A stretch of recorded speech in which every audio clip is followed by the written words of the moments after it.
जी, बहुत बहुत बड़ा। जी हरिवंश, महाराज ये कह रहे हैं कि आपका सत्संग 2 साल से सुन रहे हैं, आप में गुरु भाव है। वृंदावन धाम की ऐसी निष्ठा और भाव सुनकर इनके हृदय में बहुत प्रेम जागृत हुआ है वृंदावन धाम। तो ये आपसे एक आज्ञा लेना चाहते हैं कि अभी ये 4 बच्चों के साथ, अपनी पत्नी के साथ वृंदावन वास नहीं कर सकते, इतना अर्थादि नहीं है। तो ये कह रहे हैं कि मैं अकेला ऑटो टैक्सी यहाँ कुछ टमटम चला के अकेला यहाँ वास कर सकता हूँ।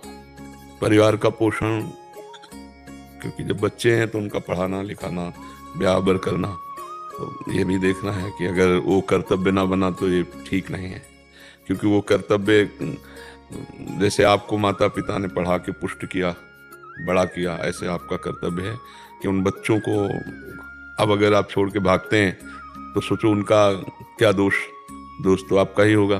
फिर यहाँ चित्त नहीं लगेगा, अपराध बन जाए तो यहाँ भी चित्त नहीं लगेगा।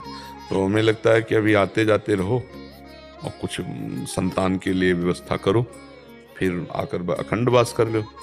और पहले बच्चों के कर्तव्य का फटाफट पालन करो, जैसे बन पावे तैसे, क्योंकि वो कर्तव्य है। अगर आप हमारे वचन प्रमाण मानेंगे तो हमको वही बोलना है जो शास्त्र आज्ञा करता है। हम ऐसे नहीं कह सकते आओ वृंदावन वास करो, बहुत बढ़िया बात है। नहीं, बहुत बढ़िया बात है, लेकिन उससे जोर की बात यह है कि आपका पहले कर्तव्य है। आपके बच्चे हैं, आप उनको छोड़ करके वृंदावन वास करें, ऐसे हम कभी अनुमति नहीं देंगे। उनका व्यवस्था करके, और वो घर परिवार में सब स्वीकृति हो गई कि अब आप जा सकते हो, संन्यास ले ले, कोई परेशानी नहीं। अनुमति लेकर के ही, अनुमति ना हो तो फिर अपने कर्तव्य का जो त्याग करके फिर वो सफल नहीं होता है। सफल वही होता है जो अपने कर्तव्य का पालन करते हैं। अब जैसे हम लोग बचपन से भागे, हमारा कोई कर्तव्य नहीं, एक ही कर्तव्य था, भगवत प्राप्ति। क्योंकि और भाई हैं, परिवार है, सब है, हम बीच से खसक लिए।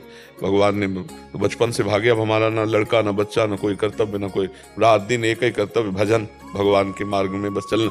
अब आपने गृहस्थी स्वीकार की, बच्चे पैदा किए, तो अब उनके कर्तव्य का पालन करना होगा। बीच में छोड़ के जानने से आप भजन में अच्छे भजनानंदी नहीं हो सकते, आपको भगवत प्राप्ति में बाधा हो जाएगी। एक ऋषि थे, कश्यप नाम के ऋषि, महाभारत में प्रसंग में आता है।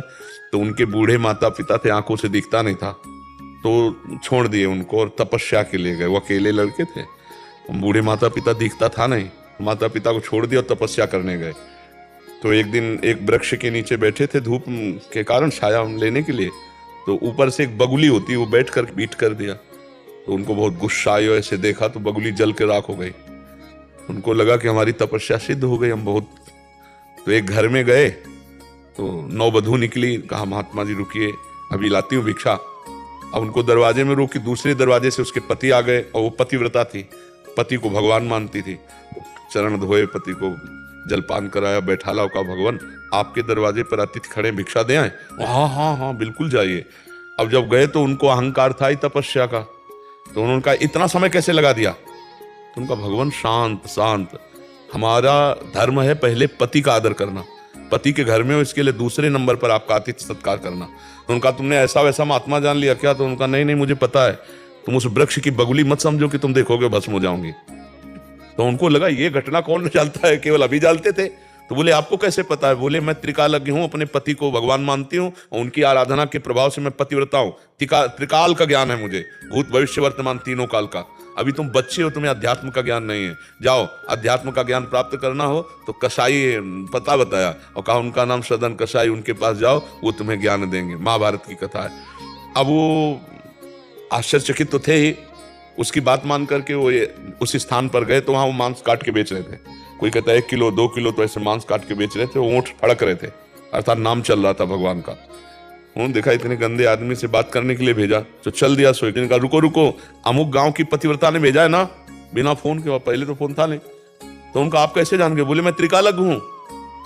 बोले सब त्रिकालज्ञ मिल रहे हैं, हम ही को केवल ज्ञान नहीं है।